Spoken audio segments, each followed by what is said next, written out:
Se conoce como la profesión más antigua del mundo. En la antigua Mesopotamia y Egipto había templos dedicados a la prostitución sagrada. Existen antiguos registros sumerios que datan del 2400 a.C. que se refieren a la prostitución como una ocupación. En este video continuamos nuestra serie Un día en la vida y viajamos de regreso a la Alemania del siglo XV para ver cómo era la vida para uno prostituta, en particular en el mundo explotador y abusivo dentro de un burdel medieval. Bienvenidos a Locura Medieval.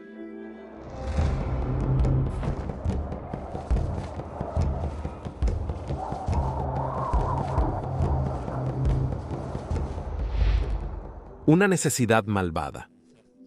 En la mayoría de Europa, la Iglesia era sin duda la institución más compleja en la sociedad medieval. Formaba sus actitudes y dictaba sus acciones diarias en todos los niveles. Siguiendo las enseñanzas de San Jerónimo Cita, una prostituta estaba disponible para la lujuria de muchos hombres.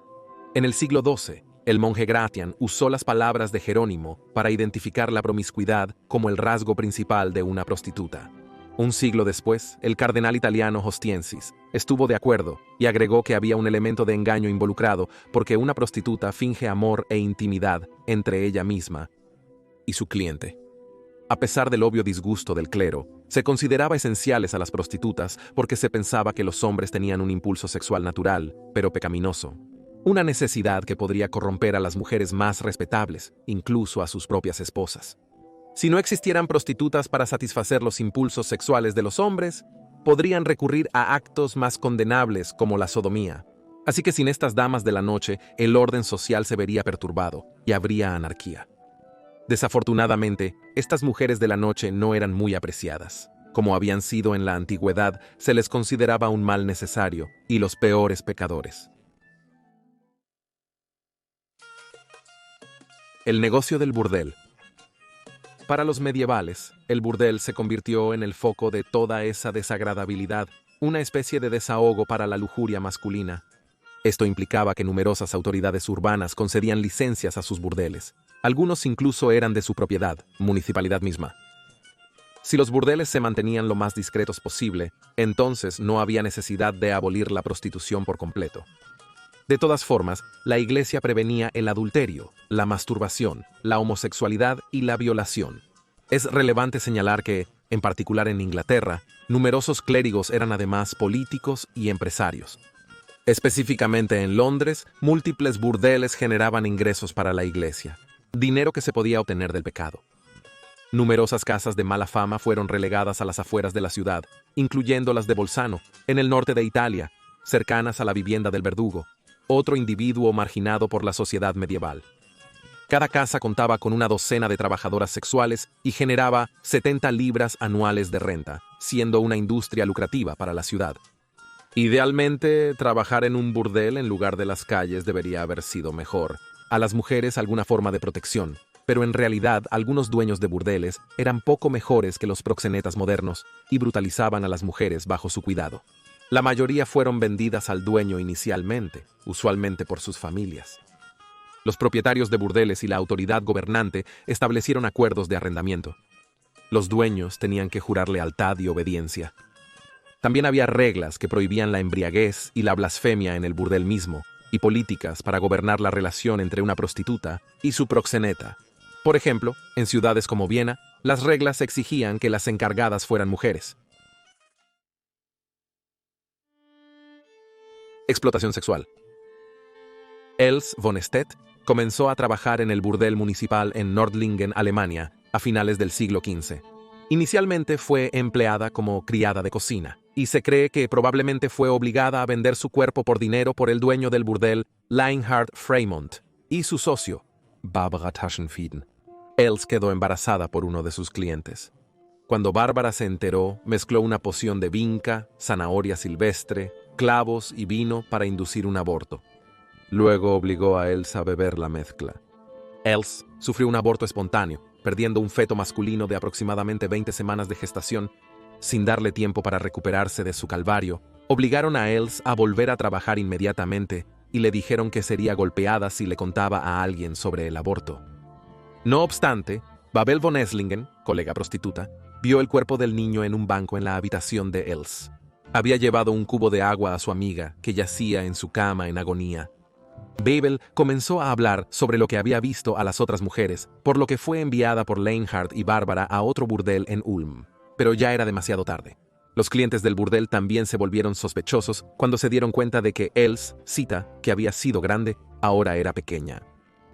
Ante los rumores, el consejo envió a 2 funcionarios al burdel. Le dijeron al dueño del burdel y a su socio que el tema había llegado a los miembros superiores del consejo y que pronto comenzaría una investigación.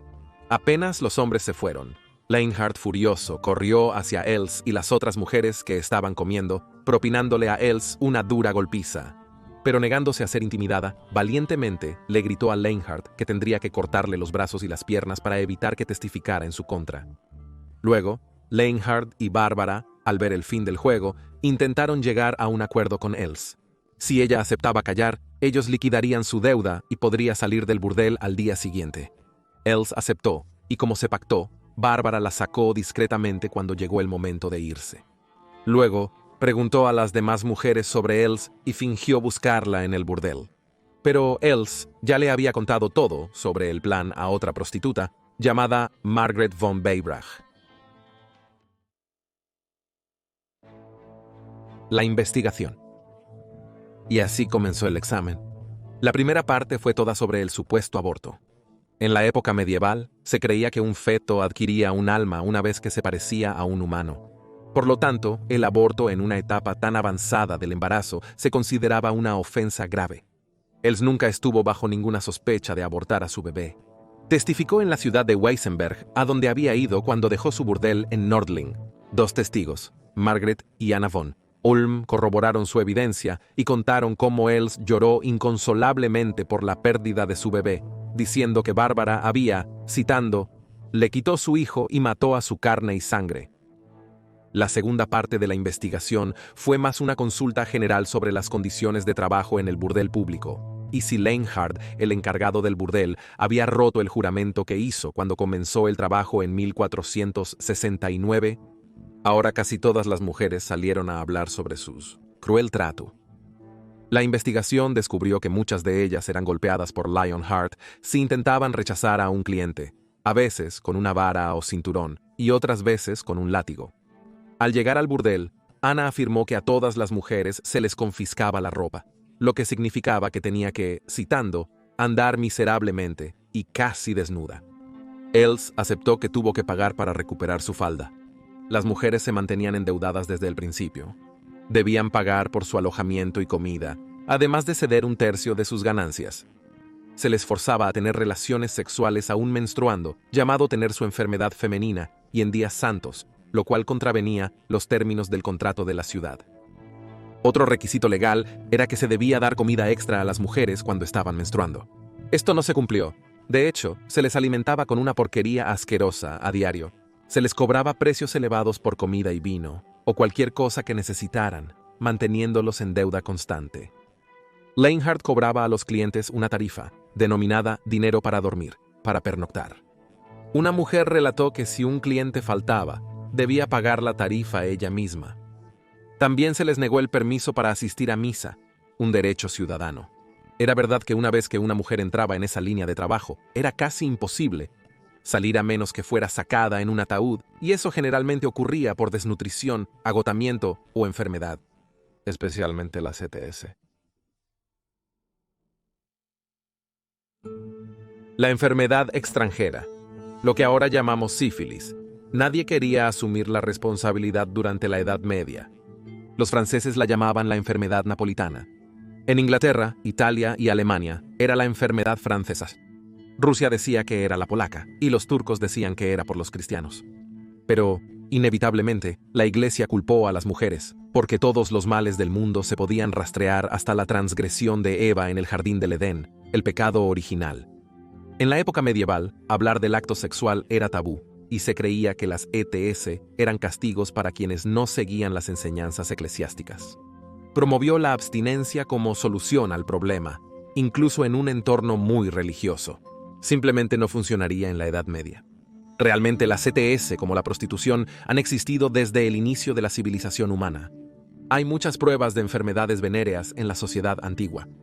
Las tablillas de arcilla de Mesopotamia muestran imágenes eróticas de genitales con signos de infección, al igual que los papiros egipcios de 1550 a.C. La sífilis fue una enfermedad venérea muy extendida. Las enfermedades medievales se propagaron principalmente por burdeles y prostitutas, pues muchos portadores eran asintomáticos. En cualquier momento, aproximadamente un mes después del contacto, la enfermedad se presenta con lesiones en el cuerpo, pero generalmente son bastante indoloras, por eso la gente piensa que son inofensivas. Más tarde, estas llagas en la piel a menudo se extienden a las palmas de las manos y las plantas de los pies, así como a la boca, la vagina y el ano. La lista de otros síntomas es extensa a medida que avanza la enfermedad e incluye fiebre, ganglios linfáticos hinchados, pérdida de cabello, pérdida de peso, dolores de cabeza y fatiga general. Golpéalo con un martillo. Sin tratamiento, la sífilis puede penetrar en el sistema nervioso y causar ceguera, parálisis, demencia y, finalmente, la muerte. Niños nacidos con sífilis congénita que se transmite durante el embarazo o el parto pueden sufrir desfiguración facial y agrandamiento del vaso y el hígado. Los médicos medievales, que no sabían nada mejor, recetaban mercurio venenoso para frotar en las llagas, permitiendo que la sustancia química entrara en el torrente sanguíneo y enfermara mucho más a la persona. Se consideraba que las sanguijuelas podían succionar la enfermedad. Algunos médicos también recomendaban que los hombres se golpearan los genitales con algo pesado. Ninguna de las supuestas curas funcionó, la última probablemente solo causó dolor. La gonorrea también tuvo una alta tasa de infección. Aunque raramente era mortal, era bastante desagradable. Los medievales lo llamaban la enfermedad ardiente debido al dolor que causaba al orinar. Se sugirió que estas áreas deberían limpiarse con orina y vinagre como purificación. No solo no funcionó, probablemente también fue increíble.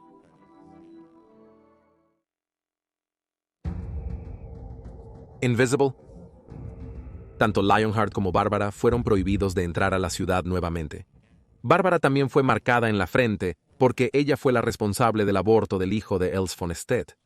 Las prostitutas de Nordlingen se mantenían en condiciones horribles, pero parecería que la violencia y el maltrato eran comunes en la mayoría de los burdeles medievales en toda Europa, y solo fue la acción de un aborto forzado lo que sacó a la luz el abuso.